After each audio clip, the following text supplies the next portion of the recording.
Toon Bells. Chinki बेटा, चलो जल्दी से घोंसले में आकर बैठो। वाह मम्मी, ये घोंसला तो बहुत आरामदायक है। अरे मम्मी, ये घोंसला ऐसे क्यों हिल रहा है? हाँ? पता नहीं बेटा, मैं देखती हूँ। तो रामू हाथी अपनी सूंड को पेड़ पर बुरी तरह रगड़ रहा था। अरे रामू हाथी, ये तुम क्या कर रहे हो? मेरा घोंसला गिर जाएगा। टीनू चिड़िया, मेरी सूंड में बहुत खुजली हो रही है। अगर इसे नहीं मिटाया तो मैं दर्द से पागल हो जाऊंगा। ब्लू लैंड जंगल में सुहानी सुबह थी। चींटी अपने सर पर एक चने का दाना उठाए हुए अपने घर की तरफ बढ़ रही थी। आज तो बड़ी मुश्किल से एक दाना मिला है, लेकिन कोई बात नहीं, अब कुछ दिन खाना ढूंढना नहीं पड़ेगा। तभी रामू हाथी अपनी मस्ती में मस्त होता हुआ आया। वाह, आज की सुबह कितनी खूबसूरत है, मजा आ गया। उसे जैसे ही चींटी दिखाई दी, उसने उसका चने का दाना उठाया और अपने मुंह में रख लिया। अरे, ये तुमने क्या किया? इतना सा दाना, इसे खाने पर कौन सा तुम्हारा भूख मिटने वाली थी? ये दाना मेरे लिए कई दिनों का खाना था। तुमको क्या पता कितनी मेहनत से लेकर आई थी मैं। तुमको उसे उठाने में कितनी परेशानी हो रही थी, इसलिए मैंने उसे खा लिया। अब तुम अपने घर में आराम से जा सकती हो। चींटी इस पर सिर्फ दांत भींचती हुई रह गई और रामू हाथी हंसता हुआ वहां से चला गया। रामू हाथी के जाने के बाद बेचारी चींटी फिर से खाना तलाशने के लिए चली गई। कुछ देर बाद टीनू चिड़िया अपने घोंसले को तैयार कर रही थी। उसकी बच्ची डाल पर बैठी हुई थी और वो घोंसले के अंदर एक डंडी को फंसा रही थी। ये बस आखिरी डंडी थी, अब मेरा घोंसला एकदम रेडी है।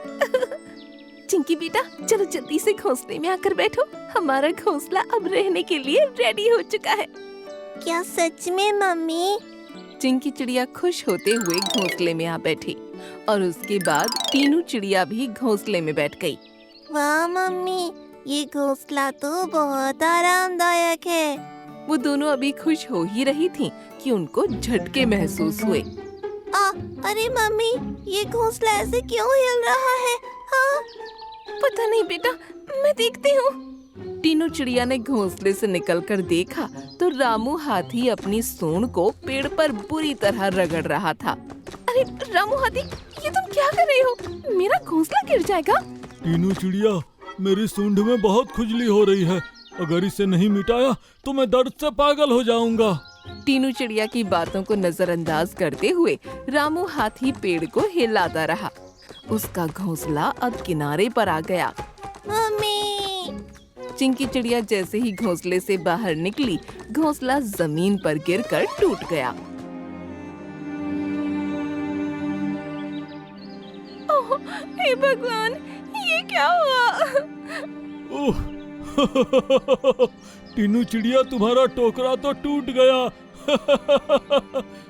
टीनू चिड़िया की नजर अपने टूटे हुए घोंसले पर थी और उसकी आंखों से आंसू जारी हो गए थे। रामू हाथी हंसता हुआ वहां से आगे बढ़ गया। शाम के समय कुछ जानवर आपस में बातें कर रहे थे। इस रामू हाथी ने तो हमारा जीना हराम कर रखा है। मेरा खाना चुरा लिया था और मुझसे 3 दिन तक अपनी सेवा करवाई थी। उसके बाद उसे लौटाया था। हाँ, उसका दुस्साहस बढ़ता ही जा रहा है। मैंने इतनी मुश्किल से मेरा घोंसला तैयार किया था। उसने पेड़ को हिला हिला कर उस घोंसले को तोड़ डाला और पूछने पर कह रहा था मेरी सूंड में खुजली हो रही थी। अगर उसे नहीं मिटाता तो मैं दर्द से पागल हो जाता। हाँ, ये रामू हाथी नहीं, ये तो शैतान है, शैतान। सभी जानवर उसकी बुराई कर रहे थे। तभी चींटी ने कुछ सोचा और वही लाइन दोहराई। अगर सूंड से खुजली नहीं मिटती तो वो दर्द में पागल हो जाता। ये कहकर उसके चेहरे पर एक मुस्कान छलक आई। रात के समय जब हाथी अपनी गुफा में बैठा था तो चींटी उसके पास पहुंची। रामू हाथी, तुमने टीनू चिड़िया के साथ अच्छा नहीं किया। तुमने जो उसका घोंसला तोड़ा था उसे वापस बना कर दो, वरना अच्छा नहीं होगा। ओह, आहा। तुम एक चींटी होकर मुझे वार्निंग दे रही हो? हाँ दे रही हूँ, क्योंकि मुझे माता रानी का वरदान मिला है। मैं जो बोलती हूँ वो हो जाता है। ठीक है, जो बोलना है बोलो, मुझे कोई फर्क नहीं पड़ता। ठीक है, तो सुनो, तुमने टीनू चिड़िया का घोंसला तोड़कर बहुत बुरा किया था।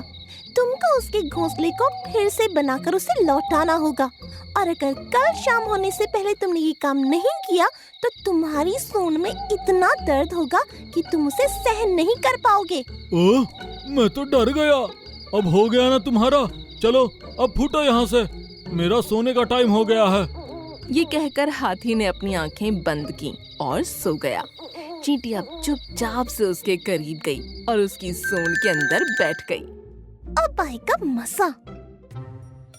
सुबह उठने पर जैसे ही रामू हाथी उठा तो गुफा से बाहर निकलकर इधर उधर नजरें दौड़ाने लगा। आज तो कोई जानवर आसपास नजर नहीं आ रहा है, लगता है सब डर गए हैं मुझसे। तभी चींटी, जो अभी तक उसकी सूंड में घुसी बैठी थी, उसने सूंड में काटना शुरू कर दिया। आह, आह, ये मुझे क्या हो रहा है? आह, आह। उसकी चीखें सुनकर कई जानवर उसके पास जमा हो गए। अरे क्या हुआ तुमको रामू हाथी?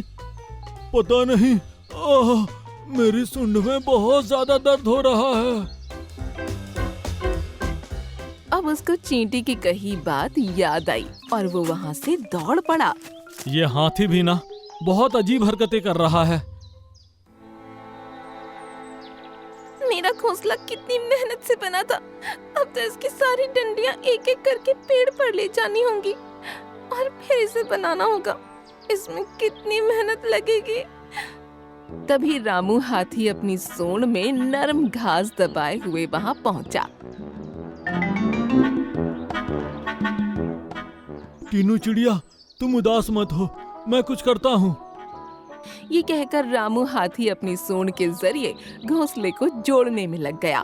तभी चींटी ने भी उसकी सूंड में काटना बंद कर दिया। इसी बीच सभी जानवर वहाँ जमा हो गए। काफी मेहनत के बाद घोंसला ठीक हो गया। उसके बाद उसने वो घोंसला उठाकर पेड़ की डाली पर रख दिया और उसके अंदर अपने साथ लाई हुई नरम घास को बिछा दिया। जाओ टीनू चिड़िया, तुम्हारा घर अब तैयार है। मुझे माफ कर देना, मैंने तुम्हारा बहुत नुकसान किया है। उम्मीद है अब मैंने उसकी भरपाई कर दी है। रामू हाथी के द्वारा ऐसा अच्छा काम होते देखकर सभी जानवर हैरान रह गए। रामू हाथी को भी लग रहा था कि अच्छा काम करने की वजह से ही उसकी सूंड में दर्द होना बंद हुआ है। उसके बाद रामू हाथी फिर से अपनी गुफा में जाकर लेट गया। तभी चींटी उसकी सूंड से बाहर आई और चुपचाप वहां से निकल गई। अगली सुबह जब सभी जानवर तालाब के पास जमा थे तो रामू हाथी भी वहां पानी पीने के लिए आया। कैसे हो दोस्तों? क्या बात है रामू हाथी, तुम्हारी तो पूरे जंगल में तारीफ हो रही है। सुना है अब तुम बहुत नेक हो गए हो। हाँ, अब मैंने बुरे काम करना छोड़ दिए हैं और अच्छे काम करना शुरू कर दिया है। अच्छे काम करने पर दिल को सुकून भी बहुत मिलता है। मुझे अब इस बात का एहसास हुआ है। ये सुनकर सभी जानवर चींटी की तरफ देखकर मुस्कुराने लगे और चींटी ने भी चुपके से सबको आंख मार दी।